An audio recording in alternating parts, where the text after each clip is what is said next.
Hello and welcome. My name is Angela. I'm a certified relationship and attachment theory coach. You can find me at www.imprintsllc.com. So to begin earning a secure attachment style, understanding and observing the fight, flight, freeze, functional freeze, and fawn responses are vital.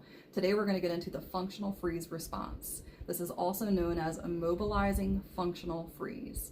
So functional freeze is a nervous system response to a perceived danger or threat. Now this response is highly overlooked.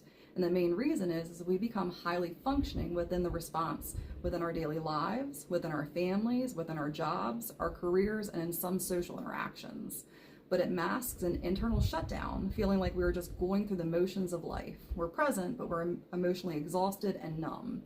Now, it can be described as watching my life like a movie. This response is highly stressful and becoming mentally stuck for an extended period of time, which then causes chronic functional freeze, where we're unable to take action in situations, even though we are physically capable of doing so. So here we can have slowed breathing, we can have slowed heart rate, cold extremities, heavy sweating, dilated pupils, and the feeling of anger, irritability, feeling trapped, confused, brain fog, and we can have physical pain without cause. We can feel numb, and then with self-isolation, we can find ourselves doom scrolling, and we can have the use of substances that are put in place to counteract the numbness that we're feeling in our environment and our emotions.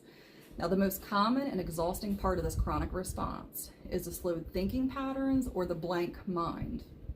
Now, this response causes a complete shutdown of our decision-making processes, indecisiveness. Now, this is very close to my heart, and it is because secondary to relationship and attachment theory, I have been working with clients one-on-one for over 7 years that have described themselves and their lives as if I'm watching my life like a movie, finding themselves completely overwhelmed, unmotivated, and stuck in their decision-making processes, which then has spilled over to calamity within their home environments disguised as excessive clutter. Now, this continues the cycle of dysregulation, weighing on the internal and external relationships, and most importantly, on their self-esteem and their self-worth. Now, I've observed a strong link between functional freeze and excessive clutter due to a complete shutdown of our decision-making process, which makes it hard to let go of our stuff. Now, what does functional freeze and excessive clutter have in common? These are chronic trauma responses for a variety of reasons, either from childhood or from an adult experience, or they can be a combination of both, and we can touch on that later. Now, it's estimated that 60% of Americans are struggling with cluttered spaces. The average home contains over 300,000 items, which leads to stress, loss of time, loss of relationships. And on average, we can spend up to 9 hours total per week searching for our lost items. Now, a cluttered environment and the shutdown of our decision-making processes causes the continued stress, fear, which keeps our nervous system in dysregulation. So practicing self-compassion, self-patience, and self-love. This begins with self-awareness and observation that we may be in the functional freeze response. Practicing the breathing grounding techniques such as the 4-7-8.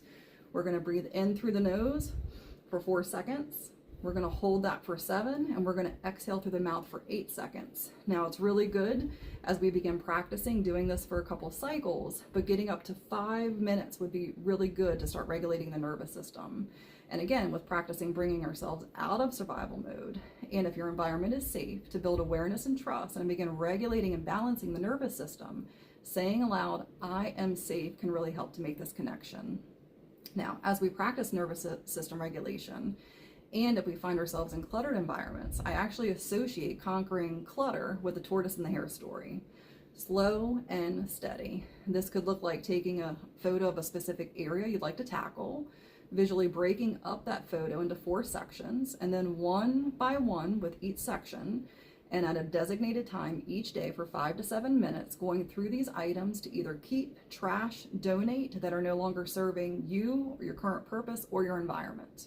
Now, this will take time. We want to continue to keep practicing the breathing techniques, also being self-aware, and I hope this helps you. And if you can please like, subscribe, leave a comment, and share so we can all become aware. Thank you.